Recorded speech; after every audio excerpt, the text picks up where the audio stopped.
வாயை விட்ட எடப்பாடி, இறங்கி அடித்த ஸ்டாலின், விடாமல் திருப்பி அடிக்கும் அதிமுக, காணாமல் போன தாவேகா விஜய்.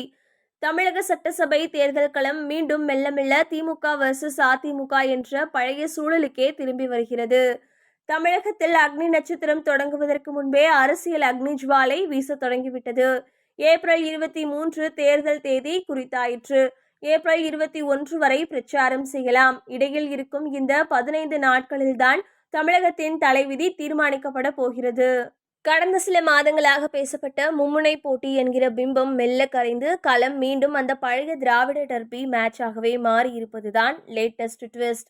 யார் சொன்னது எங்களிடம் வேகமில்லை என்று என சீறுவது போல இருக்கிறது எடப்பாடியின் ரூட் மேப். கொங்கு மண்டலம் தொடங்கி டெல்டா வரை எடப்பாடி பழனிசாமி அடிக்கும் பேச்சில் அனல் பறக்கிறது. வழக்கமாக பார்த்து பார்த்து பேசும் எடப்பாடி இந்த முறை ரூட்டை மாற்றி நேரடியாக ஸ்டாலின் குடும்பத்தையே டார்கெட் செய்கிறார். இது ஒரு குடும்பத்தின் கம்பெனி என எடப்பாடி எகிற, கருணாநிதி வீட்டுச் சிறை என்றெல்லாம் குண்டை தூக்கி போட்டுள்ளார். அதற்கு ஊழலின் மொத்த உருவமே நீங்கள்தான்.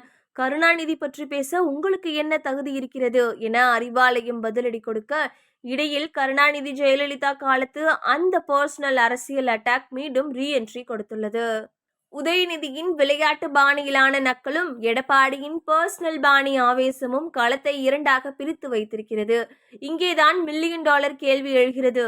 எங்கே போனார் விஜய்? தமிழக அரசியலை மாற்றப் போகிறேன், என் எதிரி இவர்தான், சித்தாந்த எதிரி அவர்தான் என மாநாடு போட்டு அதிரடி காட்டிய விஜய் இப்போது தேர்தல் களத்தில் சைலண்ட் மோடுக்கு மாறியிருப்பது அக்கட்சி தொண்டர்களுக்கே பெரும் அதிர்ச்சி. தாவேகா நிர்வாகிகள் இன்னும் களத்தில் இறங்கி பூத் கமிட்டி வேலைகளை பார்க்கவில்லை. மௌனமே மகாமந்திரமா? சீமான் ஒரு பக்கம் ஊர் ஊராக மைக் பிடித்து கத்திக் கொண்டிருக்க, விஜய் இன்னும் தனது வெற்றி பயணத்தை தொடங்கவே இல்லை. டிவியில் மட்டுமே தாவேகா, சோசியல் மீடியாவிலும் டிவி விவாதங்களிலும் மட்டுமே தாவேகா இருக்கிறது. ஆனால் திண்ணை பிரச்சாரத்திலோ தெருமுனை பிரச்சாரத்திலோ அவர்கள் கண்களுக்கே தெரிவதில்லை. விஜய் தரப்பில் இன்னும் வெயிட் அண்ட் வாட்ச் பாலிசி தான் கடைபிடிக்கப்படுகிறது போலும். இன்றைய சென்னை பிரச்சாரத்தையும் கூட ரத்து செய்து விட்டார்கள். ஆனால் அரசியலில் இடைவெளி என்பது ஆபத்தானது.